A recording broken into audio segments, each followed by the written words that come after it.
Opinion HD की videos देखने के लिए हमारा चैनल सब्सक्राइब कीजिए और पेज को भी लाइक कीजिए ताकि आप हमारी आने वाली तमाम वीडियोस से बाखबर रह सकें। अस्सलाम वालेकुम, मैं हूं मोहम्मद बिलाल रफ़ीक और आज हम गुफ्तगू करेंगे सदर रियासत बैरिस्टर सुल्तान महमूद चौधरी अपने दड़े के साथ पाकिस्तान तहरीक इंसाफ में वापसी के लिए राब्ते तेज कर रहे हैं। वज़ीर-ए-आज़म आज़ाद कश्मीर ने ओहदा संभालने के बाद ब्यूरोक्रेसी पे काम शुरू कर दिया है। आटा माफिया के खिलाफ बड़ा इकदाम उठा लिया। ईद उल फितर के बाद जो पावर शेयरिंग फार्मूला है उसके तहत मजीद वुज़रा अपने अहदों का हलफ उठाएंगे। सदर रियासत बैरिस्टर सुल्तान महमूद चौधरी पाकिस्तान तहरीक इंसाफ में वापसी के लिए राब्ते तेज कर रहे हैं। इस हवाले से आज ये खबर गर्दिश कर रही है कि सदर रियासत बैरिस्टर सुल्तान महमूद चौधरी जो गुज़श्ता दिनों आज़ाद कश्मीर में PTI के अंदर एक फारवर्ड ब्लॉक बनाने में कामयाब हो गए थे। उनके साथ चंद लोग थे और इसके बाद वो फारवर्ड ब्लॉक बनाने के बाद जो चीज़ें उन्होंने प्लान कर रखी थी वो नहीं हो सकी थी। इसके बाद उन्हें खासी मुश्किलात का सामना था। लेकिन अब बैरिस्टर सुल्तान महमूद चौधरी साहब PTI में वापसी के लिए किन रास्तों को चूज़ कर रहे हैं, क्या वापसी किस हद तक मुमकिन होगी या नहीं, इस सारी सूरत हाल पर आज गुफ्तगू करेंगे। हमारे साथ मौजूद हैं सीनियर सहाफ़ी मुर्तज़ा दुरानी साहब। आइए इनसे गुफ्तगू का आगाज़ करते हैं। दुरानी साहब वेलकम कहूँगा। बड़ी टॉप स्टोरी है चूँकि रियासत के अंदर जो सियासत है वो हुकूमत साजी तो हो गई लेकिन लोगों की नज़रें तो अभी भी पार्लिमान की तरफ हैं, जोड़ तोड़ की तरफ हैं, पावर शेयरिंग का जो फार्मूला है उसकी तरफ हैं। लेकिन ये खबर एक नहीं आ गई कि बैरिस्टर सुल्तान महमूद चौधरी साहब जो हैं वो जा रहे हैं जी पाकिस्तान तहरीक इंसाफ में वापस। इस पे क्या कहेंगे आप? बहुत शुक्रिया बिलाल साहब। असल में बैरिस्टर सुल्तान महमूद जो जिनकी वजह से पाकिस्तान तहरीक इंसाफ को जो है वो सियासी तौर पर बड़ा नुकसान पहुंचा और बैरिस्टर सुल्तान महमूद ने 5 जो मेंबरान असम्बली का ग्रुप बनाकर PTI की आज़ाद कश्मीर में गवर्नमेंट को अमलन जो है ख़त्म करने में अहम किरदार अदा किया। अब जबकि बैरिस्टर सुल्तान महमूद का जो है वो प्राइम मिनिस्टर नहीं बन सका PDM की तावन से, तो वो जो ग्रुप था वो भी टूट गया। उसके बाद जो है वो बैरिस्टर सुल्तान महमूद जो हैं वो सियासी तौर पर तनहा जो है वो हो गए थे। उनको ये महसूस हो रहा था कि शायद अब जो है वो ना तो आगे कोई रास्ता रहा है ना पीछे रास्ता रहा है। तो फिर इस दौरान जब साबिक वजीर दिफा परवेज खटक साहब ने उनसे रब्ता किया तो उनकी एक तवील टेलीफोनिक गुफ्तगू हुई गुज़श्ता रात, और जिसमें ये मामला डिस्कस हुए कि कैसे जो है वापस पाकिस्तान तहरीक इंसाफ आज़ाद कश्मीर में बैरिस्टर सुल्तान महमूद की वापसी की जाए और किन शराइत पर की जाए और उसमें क्या फार्मूला जो है वो डिस्कस किया जाए। क्योंकि तहरीक इंसाफ के चेयरमैन इमरान खान साहब जो हैं वो इस सारी सूरत हाल पर जो है वो बहुत ही उनकी तहफ़्फ़ुज़ात हैं और वो बड़ी नागवारी का इज़हार उन्होंने किया, क्योंकि वो बैरिस्टर सुल्तान महमूद को समझते हैं कि वो ही आज़ाद कश्मीर में PTI की हुकूमत के खात्मे का मौजब बने। तो अब जो है वो अगर बैरिस्टर सुल्तान महमूद PTI में वापस भी जाते हैं फिर भी जो है उनके जाने के बावजूद जो सरदार तनवीर इलियास की हुकूमत ख़त्म हुई, उसके बाद जो PTI का वज़ीर-ए-आज़म आना था वो नहीं आ सका और सरदार चौधरी अनवार उल हक साहब जो हैं वो प्राइम मिनिस्टर बन गए। इन्होंने अब ये वहाँ पे पार्टी क़यादत को हमारी शुनीद में है कि ये बावर कराना शुरू कर दिया कि अनवार उल हक साहब ने पार्टी के साथ भी गलत बयानी की है और इस्टेब्लिशमेंट के साथ भी की है, क्योंकि वो एक आज़ाद उम्मीदवार के तौर पे वज़ीर-ए-आज़म मुंतखब हुए और बार बार वो ये कह रहे हैं कि मैं PDM के हमायत से और PDM के वोटों से प्राइम मिनिस्टर बना। तो अब इस सूरत हाल में PTI की क़यादत भी ये समझ रही है कि आज़ाद कश्मीर में अगर बैरिस्टर सुल्तान महमूद की सूरत में वापस जो है वो जड़ा हमारा हिस्सा बनता है तो उनकी असम्बली में काफ़ी पोजीशन बेहतर हो जाती है और फिर 15 से 17 अरकान असम्बली जो है वो अपोजिशन में जो है वो बैठेंगे PTI के। इसके अलावा उनको कोई और रास्ता नहीं दिखाई देता। अलबत्ता इस मूव से ये फ़ायदा ज़रूर होगा कि बैरिस्टर सुल्तान महमूद के ख़िलाफ़ जो मुआवजे की तारीख का जो ज़ेर बहस थी वो शायद रुक जाए, क्योंकि फिर हुकूमत को जो है वो टू थर्ड मेजॉरिटी की जो ज़रूरत होती है 2/3 अक्सरियत की प्रेसिडेंट के मुआवजे के लिए वो ना हासिल हो सके। अच्छा दुरानी साहब, दूसरी तरफ प्राइम मिनिस्टर भी बड़े मुतरक हो गए ओहदा संभालने के बाद। अनवारुल हक साहब ने ब्यूरोक्रेसी पे हाथ रखना शुरू कर दिया। आटे का बड़ा चूँकि शोर बढ़ना शुरू हो गया था, आटे के रेट बढ़ चुके थे, एक नोटिफिकेशन हुआ, उस नोटिफिकेशन को डीनोटिफाई कर दिया प्राइम मिनिस्टर ने।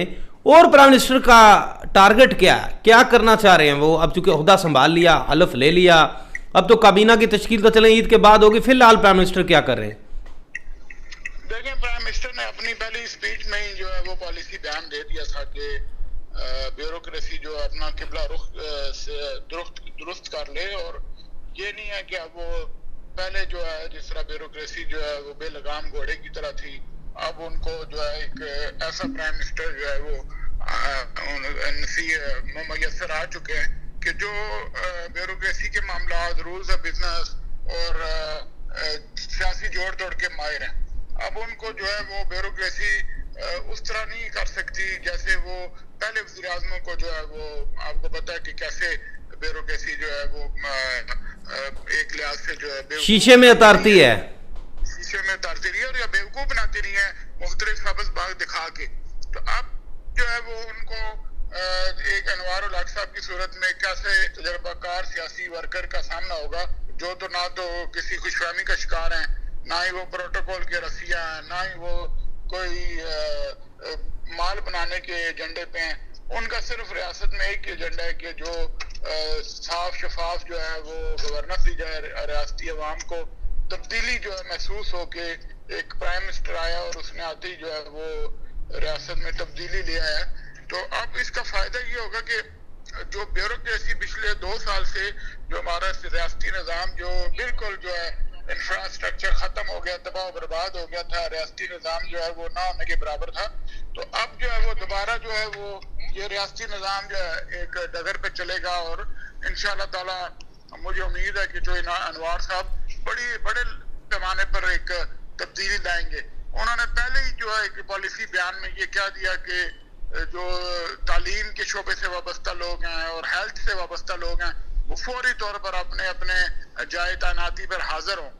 इसका मतलब है कि जो महकमा तालीम से मुतल्लिका टीचर्स हैं, बाकी जो स्टाफ होता है, आपको पता है वो घर बैठे तनख्वाहें ले रहे हैं, साल से तनख्वाहें अरबों करोड़ों रुपए जो हमारे इस रियासती खजाने से जा रहे हैं, लेकिन ये लोग काम नहीं करते, ये ड्यूटियों पे हाजिर नहीं होते। इसी तरह हेल्थ से मुतल्लिका जो है महकमा सेहत से मुतल्लिका आपको पता है डॉक्टर्स, नर्सिंग स्टाफ, ये भी जो है घर बैठे तनख्वाहें ले रहे होते हैं और ये काम नहीं करते। और अस्पतालों में लोग जो है वो आपके सामने ही है कि जलील ख्वार हो रहे होते हैं, मरीज जो है उनको कोई नहीं होता, कोई देखने वाला नहीं। दुरानी साहब, यहाँ बड़ी सर्जरी की जरूरत नहीं, आप नहीं समझते क्या प्राइम मिनिस्टर के कहने से ये सारे लोग आज खुद हाजिर हो जाएंगे? आप क्या समझते हैं जो आपको ये बताया, मेरा मकसद ये है कि प्राइम मिनिस्टर ने एक पॉलिसी बयान दे दिया कि जो लोग जायदादी पे हाजिर हो जाए, अलबत्ता अगर नहीं होते हैं तो फिर वो घर जाने की भी तैयारी करें।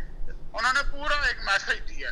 अब उन्होंने आते ही जो कल पहला ऑर्डर किया, उन्होंने जो पिछली हुकूमत ने आटे की कीमतों में इजाफा किया था, और आपको बिलाल साहब ये बताऊं, ये आटे की कीमतों में इजाफा आम आवाम के ऊपर एक कितना बड़ा बोझ था। करोड़ों रुपए का जो आटा माफिया जो है उनकी जेबों में करोड़ों रुपए जाना था, और उसमें आटा माफिया के साथ कुछ ब्यूरोक्रेट्स और कुछ पॉलिटिशियन वो भी हिस्सेदार होते हैं इस आटा माफिया में। तो वज़ीर आज़म ने आते ही पहला एक्शन ये किया कि उस नोटिफिकेशन को कैंसिल किया, और आज जो है वो और मजीद इक़दाम करने जा रहे हैं। आइंदा आने वाले दिनों में हमें कभी उम्मीद है कि वज़ीर आज़म बड़ी सर्जरी की तरफ जाएंगे। बड़े बड़े जो स्कैंडल्स हैं, बड़े बड़े जो एहतसाब के लिए रेफरेंस तैयार होंगे, और एहतसाब ब्यूरो में भी वो एहतसाब एक्ट में भी तरमीम करना है कि जो है वो उन्होंने अंदीजा दिया है कि हम एहतसाब का जो मामला है ये ऐसा होगा कि एहतसाब होता हुआ दिखाई देगा। ये नहीं कि एहतसाब सिर्फ नारे के तौर पे या सियासी ब्लैकमेलिंग के तौर पे होगा, एहतसाब दिखाई भी देगा लोग। नहीं तो इसके अलावा दुरानी साहब, चूंकि अब तो पावर शेयरिंग फार्मूला जो तय हो गया है उस पर अमल दरामद होना है ईद के बाद। अब अगले जो सेकंड फेज के अंदर जो वुज़रा है उन्होंने हलफ उठाना है। डिस्ट्रिक्ट मीरपुर से 2 वुज़रा होंगे, बाकी भी चलें जो तय हो चुकी चीज़ें। ये आप क्या समझते हैं कि ये ईद के कितने दिनों बाद ये मामला जो हैं क्लोज हो जाएंगे? देखिए, मुझे लगता है कि अभी फौरी तौर पर जो है वो वुज़रा नहीं बनेंगे, क्योंकि जो मेरी इतलात ये हैं कि एक्ट में तरमीम करके जो 13वीं तरमीम में 16 वज़रा की तादाद रखी गई थी, उसमें तरमीम करके इन वज़रा की तादाद को बढ़ाया जा रहा है। और वज़रा की तादाद को बढ़ाने के साथ ही फिर उसके बाद कैबिनेट में एक्सटेंशन होगी, क्योंकि वज़ीर आज़म पर अपनी जो PTI के जो फॉरवर्ड ब्लॉक है, जो उनके साथ जिन्होंने स्टैंड किया, जिसकी वजह से वो आज वज़ीर आज़म है, और फिर PDM के लोगों का बड़ा दबाव है। अब आप देखेंगे अगर ये सारे लोग एडजस्ट नहीं होंगे तो फिर ये गैर मुस्तहकम हुकूमत होगी।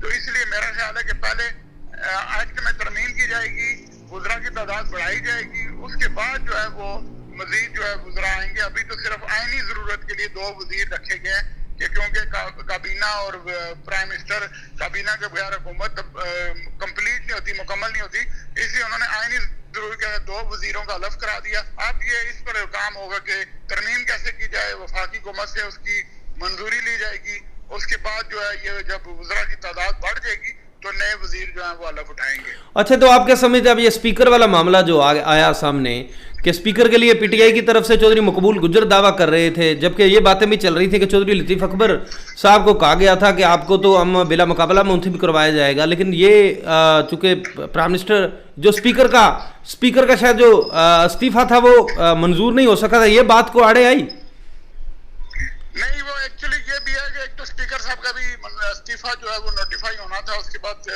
जब स्पीकर की पोस्ट खाली होनी थी तो उसके बाद ही इलेक्शन हो सकता था। तो ये थोड़ा सा उन्होंने जल्दबाजी में इलेक्शन अनाउंस कर दिया, इसीलिए फिर इजलास जो है वो गैर मुअय्यना मुद्दत के लिए मुलतवी करना पड़ गया, और उसके बाद अब दोबारा इजलास बुलाकर स्पीकर का इलेक्शन किया जाएगा। और तो लतीफ़ अकबर जो है वो इत्तेहादी जो पार्टियां हैं उनके मुश्तरका उम्मीदवार होंगे, और उनके मुकाबले में चौधरी मकबूल जो PTI के उम्मीदवार होंगे। लेकिन इस वक्त जो नंबर गेम के मुताबिक जो है चौधरी लतीफ़ अकबर साहब जो है वो विन कर जाएंगे। तो ओवरऑल क्या देखते हैं आप, दुरानी साहब प्राइम मिनिस्टर अपनी टीम भी बनाएंगे जैसा कि ब्यूरोक्रेसी का लोग होते हैं प्राइम मिनिस्टर के साथ, या वही लोग चलाएंगे जो पहले से चल रहे थे सरदार तनवीर इलियास खान के साथ?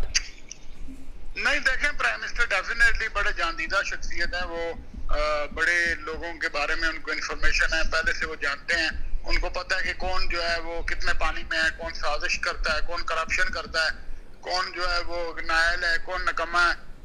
तो ऐसे लोगों को तो वो अपने साथ नहीं रखेंगे, वो तो जाहिर है नई टीम बनाएंगे। अभी तो एक दिन हुआ है, अभी छुट्टियां हो गई हैं, ईद के फौरी बाद जो है आपको नजर आएगा कि वो क्या क्या बड़ी मेजर जो है पोस्टिंग ट्रांसफर्स होंगी, और काफी बड़े लेवल पर जो है वो आपको नजर आएगा तब्दीली, और टीम भी तब्दील होगी, सारे मामला बेहतरी की तरफ जाएंगे।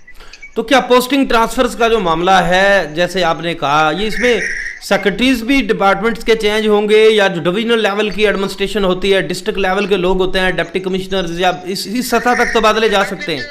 ये तो सारा कुछ ही तब्दील होगा ना जी। देखें, जब नई गवर्नमेंट आती है तो नई गवर्नमेंट आते ही अपनी मर्जी की टीम बनाती है, जिसमें एडमिनिस्ट्रेशन भी होती है, सेक्रेटरीज भी होते हैं सारे, ताकि लोगों को फील हो कि नई गवर्नमेंट आ चुकी है। अगर आपने मक्खी पे मक्खी मारनी है, वही लोग हैं, उनसे ही काम चलाना है, तो फिर नई गवर्नमेंट आने का फायदा क्या है? मतलब फिर वज़ीर में वही रहे, वही ब्यूरोक्रेसी चला रही थी, निजाम एक, आपने सिर्फ एक बंदे को आगे पीछे करना था, तो इतना बड़ा फिर आपने किस लिए ऑपरेशन किया?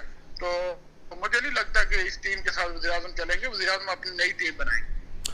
बहुत बहुत शुक्रिया जनाब मुर्तज़ा दुरानी साहब, थैंक यू सर। बहुत शुक्रिया जी। ये थे मुर्तज़ा दुरानी साहब, इनकी गुफ्तगू आपने सुनी। वज़ीर मेरी भी शुनीद यही है कि वज़ीर आज़म आज़ाद कश्मीर चौधरी अनवारुल हक अपनी टीम के साथ साथ आज़ाद कश्मीर की जो टॉप ब्यूरोक्रेसी है, डिविजनल ब्यूरोक्रेसी है, डिस्ट्रिक्ट लेवल की ब्यूरोक्रेसी है, इसमें तब्दीलियाँ लाएंगे। इसके अलावा एहतसाब की जो बात चल रही है, सरदार तनवीर इलियास साहब भी एहतसाब की बातें करते करते मसनद इक़्तिदार से रुखसत हो गए। अब लोग चौधरी अनवारुल हक साहब से उम्मीदें लगा के बैठ गए हैं कि ये एहतसाब शुरू करेंगे, ये जो एहतसाब का ठंडा ठार निज़ाम है इसमें बेहतरी लाएंगे। अब आने वाले दिन ही ये बताएंगे कि काम, लेकिन लोगों को उम्मीदें ज़रूर हैं चौधरी अनवारुल हक की शख्सियत के साथ कि वो काम कर सकते हैं, क्योंकि माजी में भी उन्होंने काम करने की कोशिशें की, लेकिन अब उनके पास मुकम्मल अख्तियार आ चुका है काम करने का, मेजर सर्जरीज करने का, डिपार्टमेंट्स को सर्जरियों की ज़रूरत है रियासत के अंदर। पूरे जो सिस्टम को सर्जरी की ज़रूरत है, एक बड़ी सर्जरी होती है ना जो, उसकी ज़रूरत है। उसके बगैर ये जो निज़ाम चल रहा है ना स्लो ये ऐसे ही चलता रहेगा, लोग सफ़र करते रहेंगे। सर्जरी के बाद ये जो बड़े बड़े मगरमच्छ है ना, जब इन पे हाथ डलेगा तो फिर खौफ पैदा होगा। जो माफियाज काम कर रहे होते हैं वो डरेंगे, कुछ जेलों में जाएंगे, कुछ रिकवरियां देंगे, तो फिर कोई बेहतरी की जो उम्मीद लगाई जा सकती है कि रियासत का निज़ाम बेहतरी की तरफ गामजन हो सकता है। तो इसी के साथ मुझे नए वीडियो लाख तक के लिए दीजिए इजाज़त।